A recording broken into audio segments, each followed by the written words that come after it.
Faire un speech efficace, réussir sa prise de parole en public. Si c'est quelque chose qui vous intéresse, vous êtes sur la bonne vidéo. Nous allons voir dans cette vidéo 4 idées qui sont axées sur votre discours, qui vont vous permettre vraiment de faire un speech, tout simplement une intervention en public réussie. Et juste avant de commencer la vidéo, je vous invite à mettre un petit pouce bleu si le contenu de cette vidéo vous plaît et à vous abonner si ce n'est pas déjà fait, bien entendu.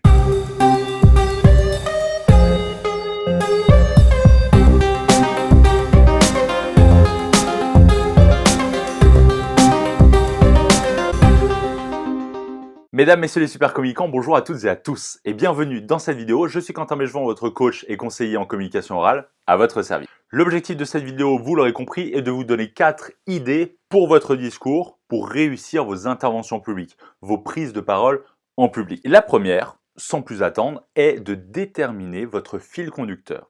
Votre discours, à chaque point de votre discours justement, doit suivre un fil conducteur. Pourquoi? Ce fil conducteur va permettre à l'audience de garder justement cette idée fondamentale qui constitue le fil conducteur tout au long de votre prise de parole en public pour ne pas être perdu. À chaque fois que vous allez aborder une nouvelle idée qui va se greffer au fil conducteur, cette personne-là va se dire « Ah ok, très bien » et va beaucoup mieux mémoriser, beaucoup mieux comprendre votre intervention publique et donc son niveau de satisfaction va augmenter. Et en plus de ça, ça va vous permettre de captiver au mieux votre audience. Ce fil conducteur doit être déterminé vraiment au tout début de votre préparation. Vous avez votre idée, vous avez le titre de votre speech, vous avez l'idée générale de votre intervention publique. Très bien. Maintenant, il est temps de vous poser les bonnes questions pour déterminer ce fil conducteur qui va se tenir tout au long de votre intervention publique. La deuxième idée très importante mais très simple pour vos interventions publiques est d'énoncer explicitement, énoncer clairement votre objectif au début de votre présentation. En plus de cela, c'est un petit tips pour vraiment captiver encore au mieux votre audience, formulez votre objectif de telle sorte à intéresser au maximum votre audience. Par exemple, si votre speech concerne la mobilité douce en ville, au lieu de dire « Mon objectif est de vous présenter les nouveaux vélos que nous allons mettre en place à Paris », à Genève, que sais-je. Et bien là, vous allez dire, mon objectif est de vous montrer comment est-ce que dès demain, vous allez pouvoir diviser par 2 le temps que vous mettez pour aller au travail. Et là, les personnes vont se dire, ah ouais, là c'est intéressant. C'est un exemple comme un autre, mais cet objectif doit être vraiment orienté vers l'audience pour pouvoir l'intéresser au maximum. Troisième chose, pour vos interventions publiques, chaque idée doit aller du plus général au plus précis. Ça ne sert à rien de partir sur quelque chose de général, d'aller sur quelque chose de précis pour ensuite redézoomer. Non.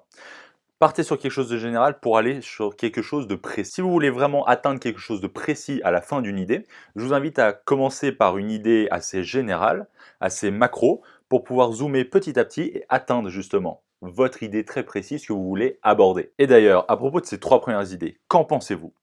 Je vous laisse me répondre en commentaire, ça m'intéresse de savoir comment est-ce que je peux encore plus vous aider la prochaine fois par exemple. Donc dites-le moi en commentaire tout simplement. La 4e idée que je voulais aborder avec vous dans cette vidéo concerne des discours qui sont orientés pour convaincre son audience. D'un point de vue, d'une idée, que sais-je. Donc si l'objectif de votre intervention, donc pas celui que vous allez énoncer, mais l'objectif, on va dire, implicite de votre intervention est de convaincre votre audience, alors ce que je vous invite à faire, c'est lors des premières slides, les 3, 4, 5, ça dépend de la longueur de votre présentation, lors de vos 3, 4, 5 premières slides, il ne doit y avoir aucune, je dis bien aucune objection. C'est-à-dire que lorsque l'audience va voir les 3, 4, 5 premières slides, elle doit être d'accord avec vous. Elle doit se dire, effectivement, oui, il a raison, il ou elle a raison. Vous devez les installer dans un yes mood. C'est très important si vous voulez pouvoir les convaincre. Donc, durant les 3, 4, 5 premières slides, vraiment inscrivez-les dans ce yes mood et dites que des choses sur lesquelles votre audience est d'accord, tout simplement. Je vous remercie à toutes et à tous pour votre attention, pour rester jusqu'ici dans cette vidéo. Et j'ai un petit quelque chose pour vous si vous êtes intéressé par les présentations, les interventions publiques, si vous êtes peut-être aussi angoissé par le fait d'être devant une audience de 10, 100, 200 personnes, que sais-je. J'ai un petit cadeau pour vous.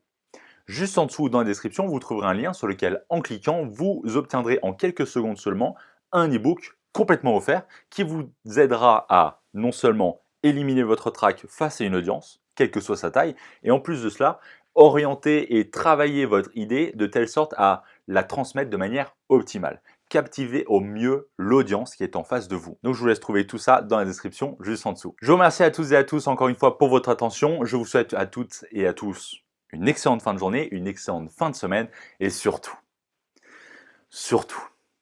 n'oubliez pas de sourire. Le monde ne sera que meilleur. C'était Quentin Mégevant. Ciao.